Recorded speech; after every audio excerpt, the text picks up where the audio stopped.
एक समय में एक ही संत परमात्मा भेजते हैं।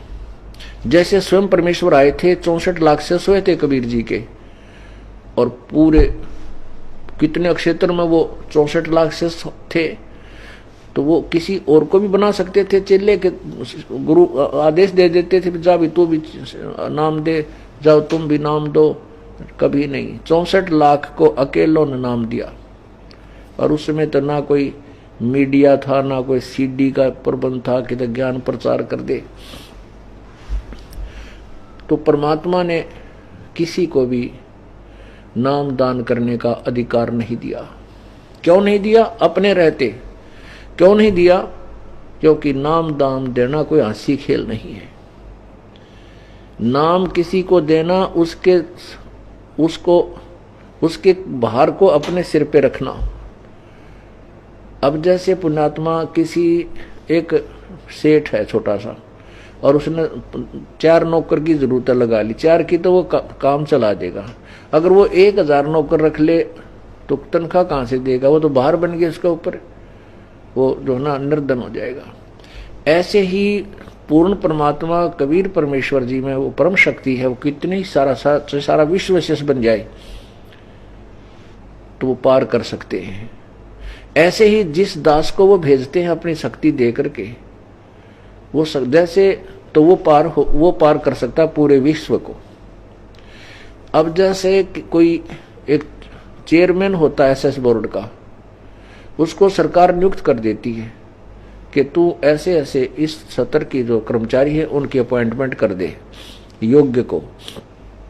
तो वो उसको पेन भी सरकार देती है, इंक भी सरकार देती है, तनख्वाह भी सरकार देती है, कोठी और कार भी सरकार देती है। और फिर वो केवल एक साइन करता है नीचे एक अपॉइंटमेंट लेटर पे, अक्सर वही होते हैं, you are hereby appointed for the post of such and such, your salary will be such and such and these are the term and conditions, और नीचे साइन कर देता है।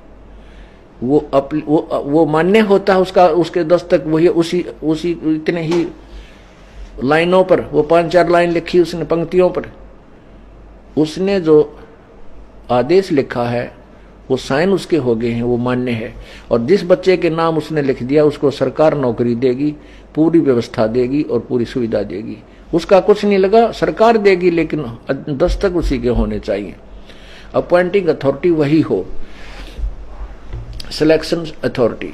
तो इसी प्रकार यदि उन्हीं 4 लाइनों ने कोई याद कर ले, इसी प्रकार कोई कागज प्रिंट करवा ले और नीचे अपने दस्तक कर दे, तो वो कितना मान्य नहीं। और ना उस जिनको वो बना कर देगा वो अपॉइंटमेंट लेटर, सिलेक्शन लेटर, उनको कोई लाभ नहीं होगा। आज आप बुद्धिमान हो, शिक्षित हो, बहन बेटी भाई बुजुर्ग सभी शिक्षित हैं और आप खूब समझते हो इस व्यवस्था को। इसलिए ये ज्ञान परमात्मा ने इस समय इसका ढोल बजाना था और सारे विश्व में इसको पहुंचाना था। ये पहले ही निर्धारित था, परमात्मा ने आना था।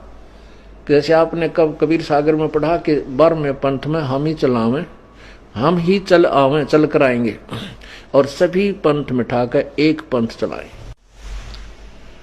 परमात्मा नहीं आए तो अपना कुत्ता ये दास भेज दिया आपको जगाने के लिए, भौंकने के लिए। धनवान लोग जाग जाते हैं जब कुत्ता भौंकता है, वो समझ जाते हैं कोई आपत्ति आसपास मंडराई हुई है।